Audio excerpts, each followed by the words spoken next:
Bonjour les amis, bienvenue à la clinique du droit présentée par Gaba Inès, juriste.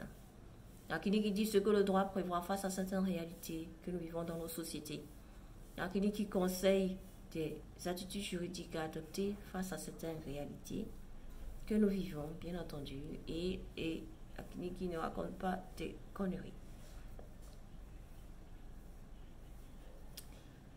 Dans cette vidéo, je vais aller un peu dans la motivation. J'ai suivi un dossier un jour.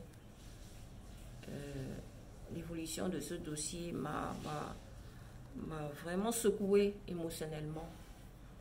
Et ça qui m'a permis de venir faire cette vidéo. Et la dame, la requérante dans le dossier, celle qui a saisi le juge, s'est mise dans des états pas possibles tout au long de la procédure. Et ce qui était terrible, c'est que chaque fois elle m'appelait pour me dire, mais écoutez, l'audience là, on a appelé l'affaire, mais on l'a renvoyée. On a appelé l'affaire, mais telle chose s'est passée. On a appelé l'affaire, la partie adverse a dit ceci. Oh là là, mon Dieu. Je vais vous dire aujourd'hui, parce que nous avons des problèmes, nous avons un problème juridique particulier que nous avons soumis à une juridiction, je vous en supplie. Ne vous mettez pas dans des états où vous allez vous retrouver malade.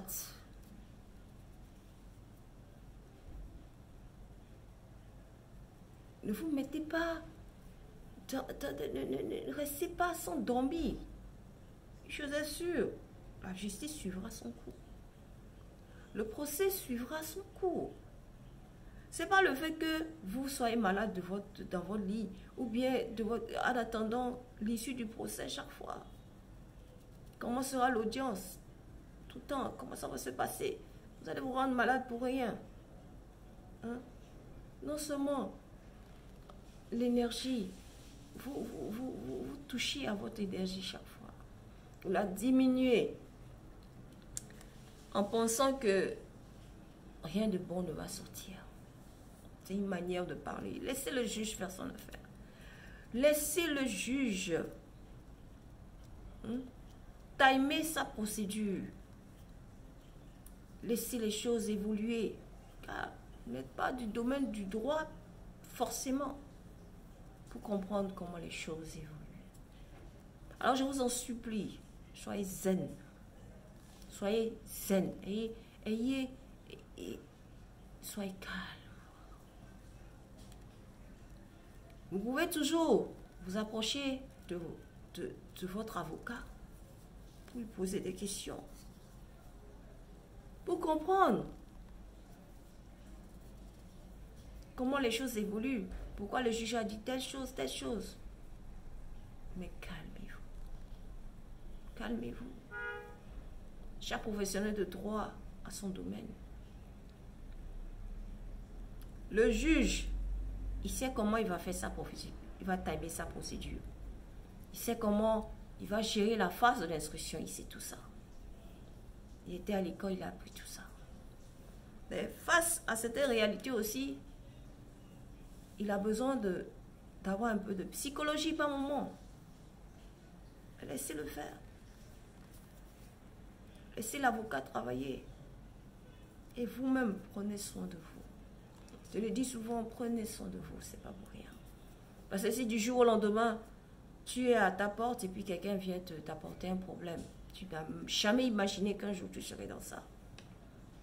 Tu as un jour ouvert la porte de ta maison à un locataire et puis voilà, tu es maintenant par devant une juridiction aujourd'hui, en train d'être drainé dans un procès pour l'amener, pour qu'il y ait une décision qui l'expulse. Et vous avez l'impression que ça tue, ça met du temps au niveau de la juridiction avant que le juge ne prenne sa décision d'expulsion. Et vous vous mettez dans des états. La dame là, ouh, mon Dieu, s'il vous plaît, prenez soin de vous. Soyez en étroite relation avec vos avocats. Et même, des fois, si vous avez, surtout vos avocats, ils vous parleront. Rassurez-vous, soyez calme en vous. Je dis toujours, soyez calme en vous. Ne paniquez pas au point de vous rendre malade. Oh non. Prenez soin de vous. Prenez soin de vous. Prenez soin de vous. Un procès, ce n'est pas la fin d'une vie. Non.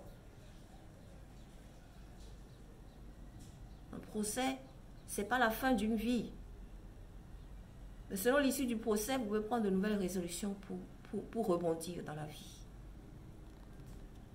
Prenez soin de vous.